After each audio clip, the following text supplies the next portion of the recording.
Hello, നമ്മളിന്ന് വന്നിരിക്കുന്നത് പാലക്കാട് ജില്ലയിലെ പ്രകൃതി മനോഹരമായ ശ്രീ പനയൂർക്കാവ് ദേവി ക്ഷേത്രത്തിലേക്കാണ്.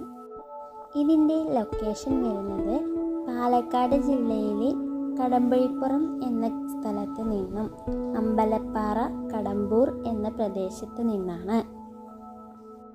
ദേവീക്ഷേത്രത്തിൽ നിന്ന് തൊഴുതിറങ്ങുമ്പോൾ ചുറ്റും തിങ്ങി നിറഞ്ഞു നിൽക്കുന്ന പച്ചപ്പിനെയും പാറക്കെട്ടുകൾക്കിടയിലൂടെ താഴേക്ക് പോകുന്ന പടിക്കെട്ടുകളും കുഞ്ഞരുവികളിൽ നിന്നെത്തുന്ന വെള്ളവുമെല്ലാം ചെന്നെത്തുന്നത് താഴെയുള്ള മനോഹരമായ ആമ്പൽക്കുളത്തിലേക്കാണ്.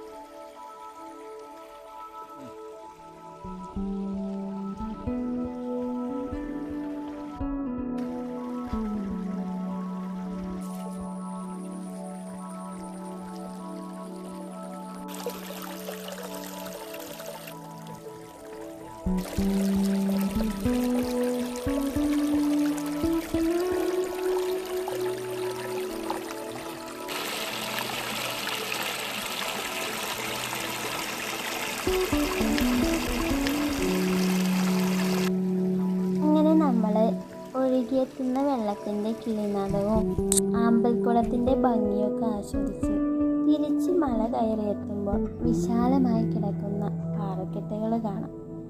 ഇവിടെ എന്തായാലും വന്നു കഴിഞ്ഞാൽ കുറച്ച് നേരമെങ്കിലും വിശ്രമിക്കാതെ നമുക്ക് പോകാൻ കഴിയില്ല. അത്ര മനോഹരമാണ് അവിടുത്തെ കാഴ്ചകൾ. പിന്നെ നമ്മൾ അമ്പലത്തിൻ്റെ അടുത്തായിട്ട് തന്നെ ഒത്തിരി അരളി മരങ്ങൾ കാണാം. അവിടെ ഒത്തിരി പൂക്കൾ ഇങ്ങനെ വീണെടുക്കുന്നത് കാണാം. പണ്ടത്തെ നൊസ്റ്റാൾജിക് മൊമെൻറ്റ്സ് എന്നൊക്കെ പറയാം. ഞങ്ങൾ ഇതുകൊണ്ട് ചെറുപ്പത്തിൽ കമ്മലുകൾ ഉണ്ടാക്കി കളിച്ചിട്ടുണ്ട്. പിന്നെ പഴയ കാലത്തെ പൂക്കൾ ഇപ്പോഴും ചിലയിടങ്ങളിലൊക്കെ ഇതുണ്ടാവാം. പക്ഷേ നമ്മുടെ അവിടെ ഇതൊക്കെ അപൂർവമായിട്ടേ കാണാറുള്ളൂ.